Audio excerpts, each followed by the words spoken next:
The 2017 Coral Punchstown Gold Cup. They approach the first of 17 fences, and it's Champagne West and Coney Gray on the inside, the first to land. A break then to Jacket Dam with the veteran Fleming Star, followed towards the second fence, the first ditch by Outlander, and finally the dual Gold Cup winner Sizing John as they race safely out over the second fence. And striding on now is Coney Gray, the English challenger and 2015 Cheltenham Gold Cup winner. Opening up now a clear early advantage under Nico de Boinville, followed by Champagne West and David Mullins, and in third place Jacket Dam, the mount of Ruby Walsh. Jacket Dam twice second in the race as they come across now to fences 3 and 4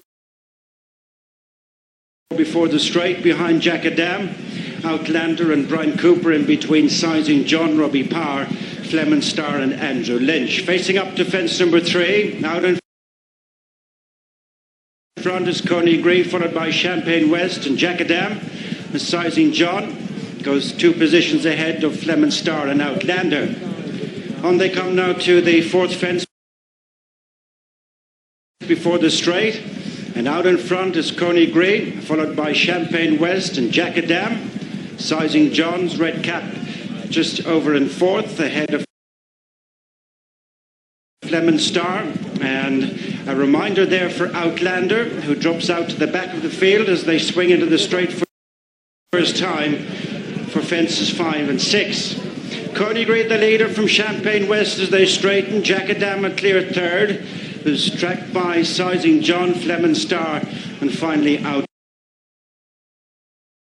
The first fence in the straight, the fifth. Coney Gray, followed by Champagne West and Jacket Dam. Sizing John is fourth, and then Fleming Star and Outlander. Racing between the 2 fences in the straight as they near number 6 and the final one next time. 2 miles from the finish now. And it is Coney Gray the leader from Champagne West and Jacket Dam. Sizing John is fourth, followed by Fleming Star and Outlander, as the 6 runners pass the winning post with a circle in front of them in the Coral Punchstown Cup. And it is Coney Gray who enjoys a lead of about 5 lengths under Nico de Boinville, with Champagne West, David Mullins and Champagne West, Jacket Dam, Sizing John, Fleming Star and Outlander. Intermittently ridden over the last number of fences, is behind at the back. Going now to the next, which is fence number 8 and 10 from home, and nicely spaced out, led by Coney Gray, up and over by 4 to 5 lengths, followed by Champagne West, Jacket Dam and Sizing John. A clear break now to Fleming Star, and not travelling, making the descent now to the 2 fences at the bottom of the track. Coney Gray maintains a 6-length advantage, followed by Champagne West, Jacket Dam, Sizing John, Fleming Star and Outlander. Continuing downhill now to the next 2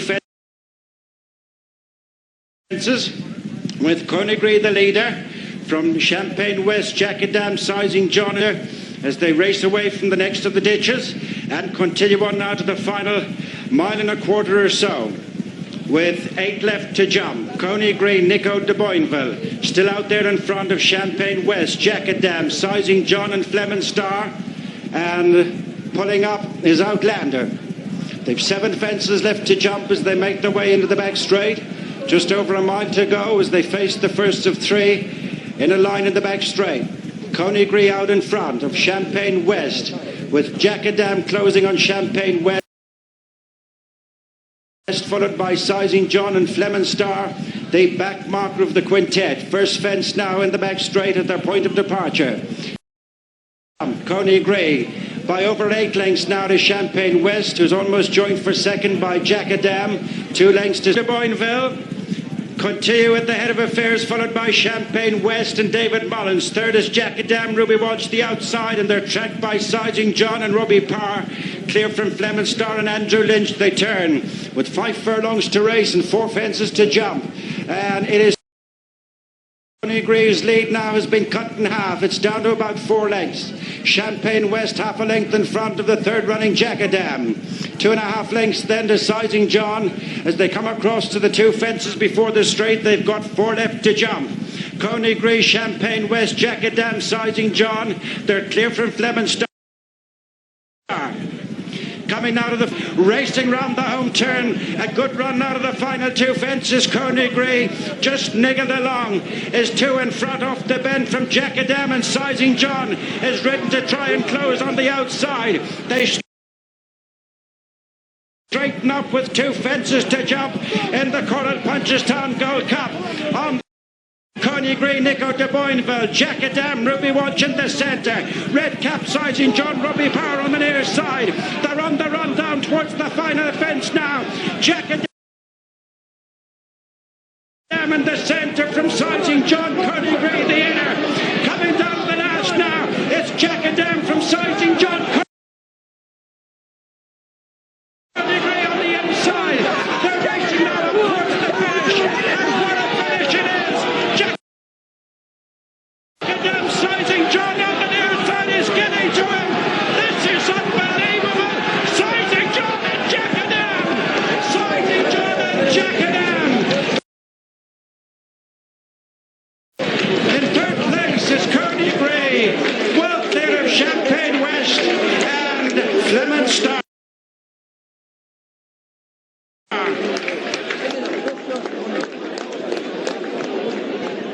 Well, what about that? Sometimes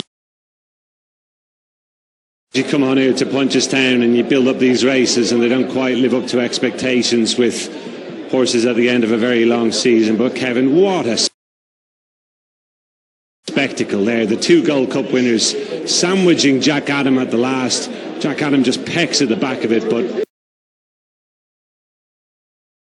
Sizing John so game under pressure. Jackadam battling away on the far side. It is a photograph, but we think Sizing John might have just nailed him in the dying strides. Some race. What a horse race that was. Absolutely fantastic. Just pecked at the last one. He really needed a big one, and Sizing John got the big jump he needed, and even after he got it you weren't sure if he was going to have enough to get up, but he duly did close home. And what a run from Coney Gree. Unbelievable. Absolutely superb, wasn't it? Well, he's front. He jumped great. He's so clever when he's not quite right, and he's stuck on really well, and just the lack of a recent run maybe caught him out at the very end. He hit the last there as well, to be fair, but a super run, super training performance. That was the second last, sorry. And has been confirmed the winner. Let's get reaction from Mick. Well, Puppy Power, he is milking this for all it's worth, and I think the smile from the guard who looks after this horse says it all. Well, thank you. Puppy, what a race. Yeah, I mean, Mick, there was no hiding place out there. It was, yeah, as you'd expect with Conor Green in the field. And full credit to his connections, he's run some race after a long layoff, you know. I was never that happy, you know. I was off the bridle, he just felt a bit flat to me, to tell you the truth, you know. And he had a hard race in Cheltenham, and it's credit to the horse. He's only a 7-year-old. He's come back out, and when he had to dig deep, he did. Dug really deep for you though, didn't he? Because he was running almost on memory in the end. He was. I mean, I was all out. I was all out, and he's just a very good horse. He's earned a good break for the summer, and we can map a plan out for him next year, you know. Ever get bored riding Grade 1 winners, do you? And that is for sure. Like, if you get bored of riding Grade 1 winners, you want to give up and do something else. Well done. Thanks a million, mate. Cheers.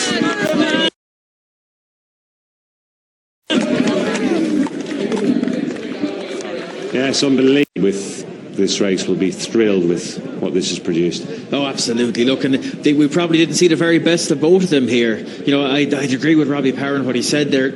I wouldn't be surprised if he was a little bit flat. You know, he didn't seem. I wasn't sure Robbie was all that happy coming down to 2 out. And, you know, the horses really pulled out for him when he needed big jumps. He got them. Jackadam, you could really see from that head-on shot we just saw there just how badly he pecked at the last, and he really did need that. He just clipped the top of it and pecked, and he's only beaten a very short distance. That has probably cost him, and it's unlucky for him. Jack Adam, he hasn't won as many grade ones as perhaps his ability suggests he should. He hasn't always been fortunate on the biggest days, and again today I'm sure there'll be ruining one as one that got.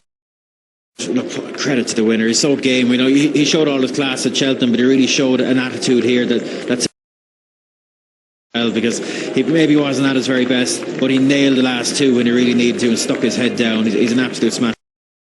He really is. Connie Gray got a great reception when he came into the number 3 spot, but we're going to have the biggest roar of the week, I would imagine, here as Sizing John returns in triumph after this incredible treble he's pulled off. The Irish Gold Cup at Leopardstown, the Cheltenham Gold Cup, and now the Carl Punchestown Gold Cup. Continuing this astounding run for his connections. Robbie Power, Jessica Harrington and Alan and Anne Potts, of course. The owner and jockey took the big race yesterday with Fox Norton as well, and they've got several more fancied runners to come over the rest of the festival, but really, really wonderful stuff. And Kate Harrington, you can see there, is riding in the bumper. Very shortly kitted out in the crazy quilt colours for Sunday. Fun, manages to stay injury free. What he's achieved this spring is little short of sensational, but who knows, the best could be still to come. Yeah, it's unbelievable how far this horse has come in a short space of time. What was it? He finished behind Dovan 7 times, something like that. He looked like an absolute nerdy horse that just wasn't quite up the top level, and it just goes to show the difference that a step up and trip, perhaps the change of trainer as well. Perhaps Jessica Harrington suits this horse really well. It's impossible to know, but he clearly does stay very well, and it's been unbelievable. In the space of 3 runs, he's gone from an early horse to one of the